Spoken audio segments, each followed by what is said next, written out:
Foundation is the foundation of your makeup. So I'm going to teach you 4 main mistakes that I see people make that I wish I knew when I started putting makeup on at 49. The first mistake is choosing the wrong undertone. We all have it, no matter what nationality you are.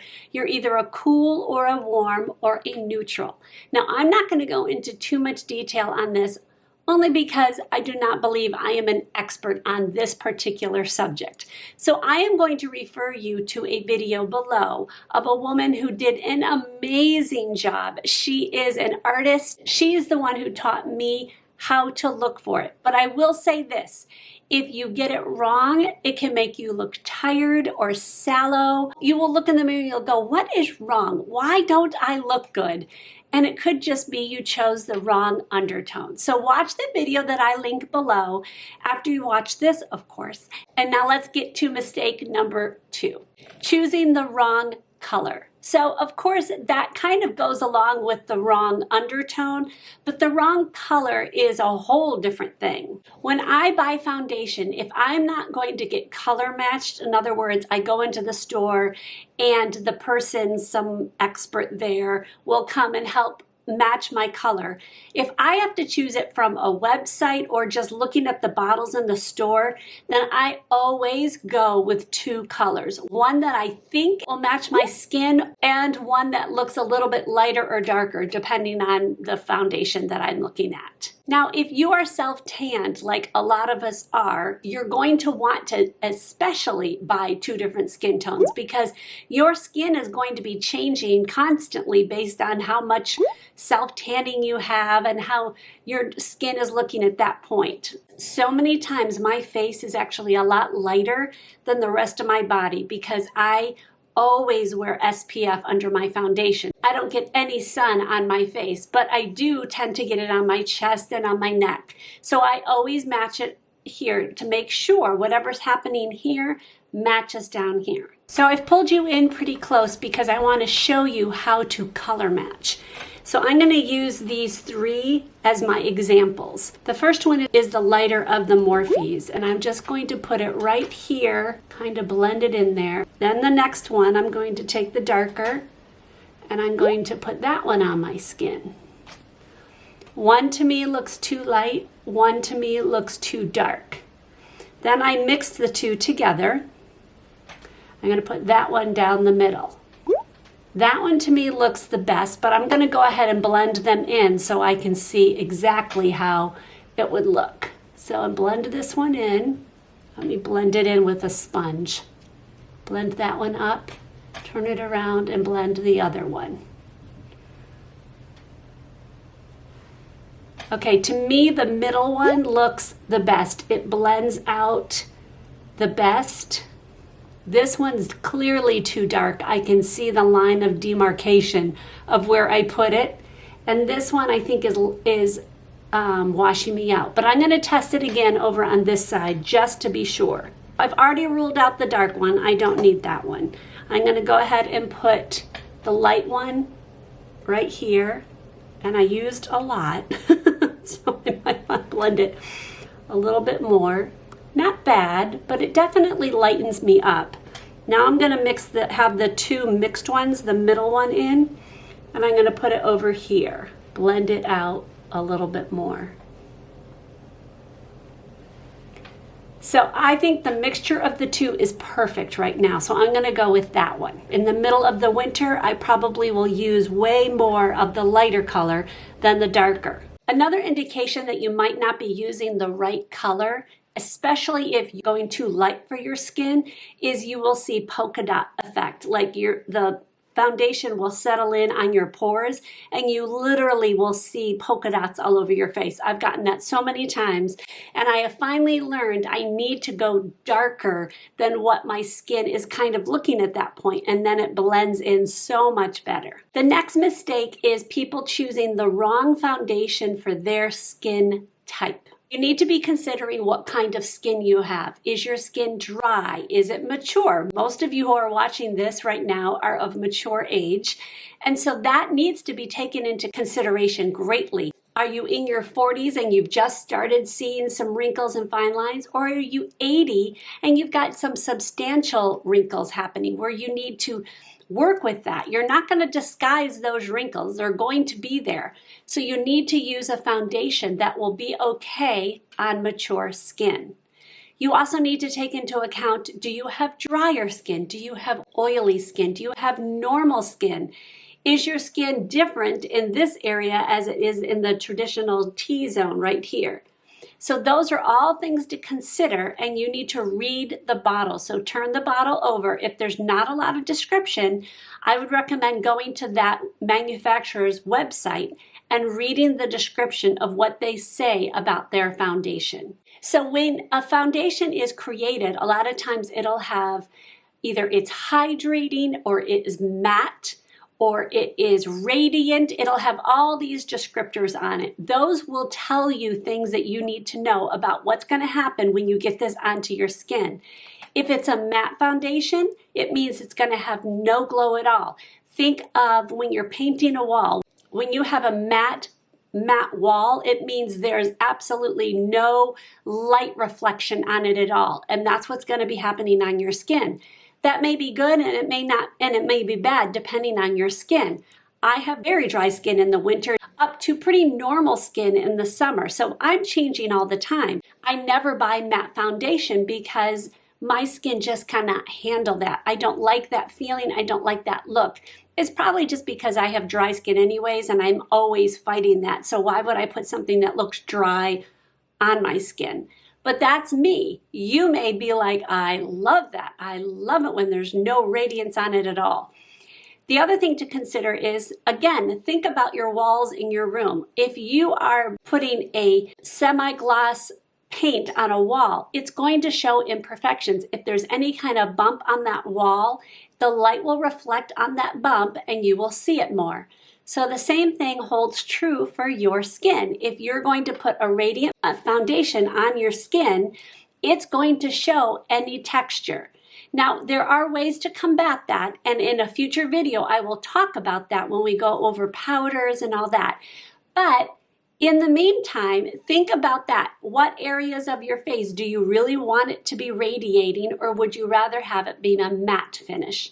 Now, I tend to go for a more velvet finish, which is kind of a combination of the both. This is pretty natural on my right side, and it's definitely a natural finish. I definitely can see some flaws coming through, but what I want you to look at is the sheen.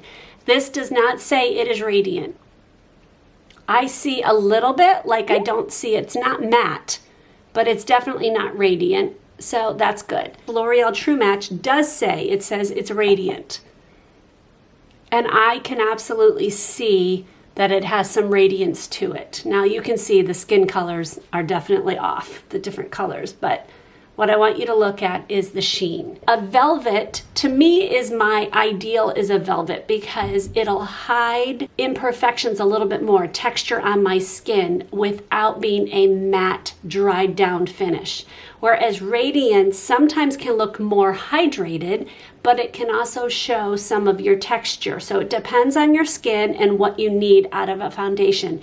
But the bottom line is you want to read the descriptions before you purchase things and then try them out. The best thing to do is to buy a few different cheaper kinds so you're not wasting your money, and play around with it. The fourth mistake is choosing the wrong coverage. If your skin is pretty clear, like you don't have very major imperfections that are really you see as soon as you look at your face without makeup on, you can go more towards a lighter foundation.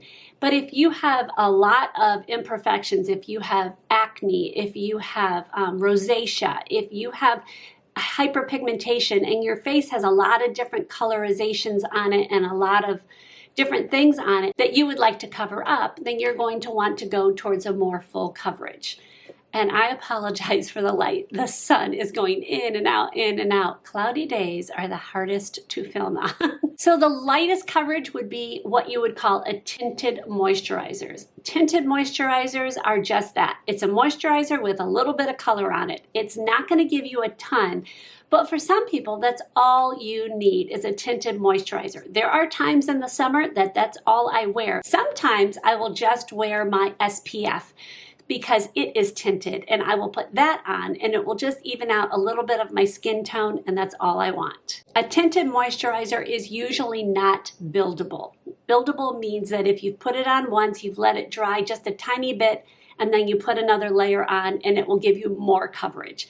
Usually, the first time is all the coverage you're going to get. You're not going to really be able to build it. Then we have what's called a BB cream or beauty balm. Beauty balms are the lightest of the foundations, so it's kind of considered a foundation, but it's like a step up from a tinted moisturizer.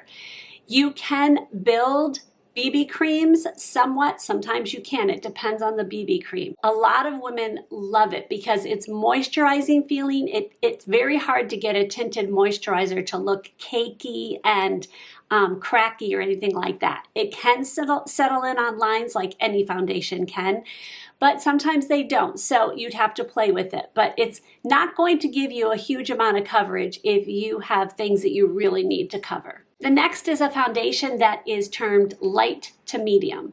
So light to medium is probably my favorite coverage because it can, with one layer of foundation on, it's going to even out my skin tone, it's going to hide some of my rosacea, and I'm going to feel like I look like I put something on my face. Like it doesn't scream foundation, but it does cover some of my imperfections. You probably will be able to see some of my skin coming through, freckles, things like that.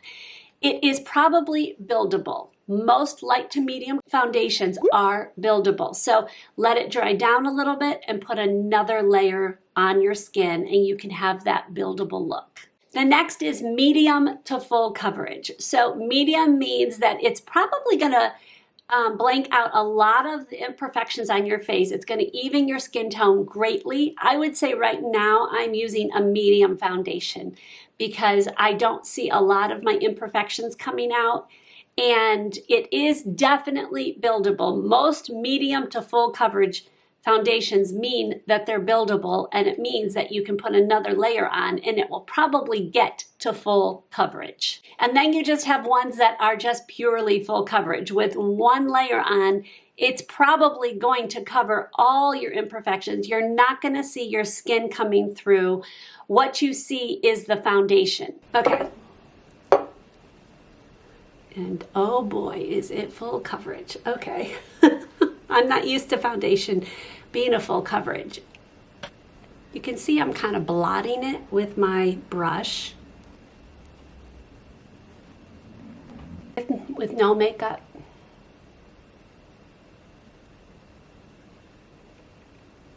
Full coverage usually is not great for people who are of mature age. The reason for that is we tend to have more texture. Obviously, we have wrinkles and fine lines and things like that. I can see that this is settling in on my pores. Now, it's not bad, but I also can see that it's settling in on my fine lines, and I will definitely have to set this. So now I'm going to try this. This is a medium coverage. I'm going to put that on the left. This is Age Perfect Serum Foundation, and this says it is a medium coverage. It says it is radiant, obviously. It's called Radiant Serum Foundation. This is a much more lighter foundation. It's this one on the right. So it's going to be dripping down a lot faster than this one. I'm going to dot it around. This is not probably the right color either.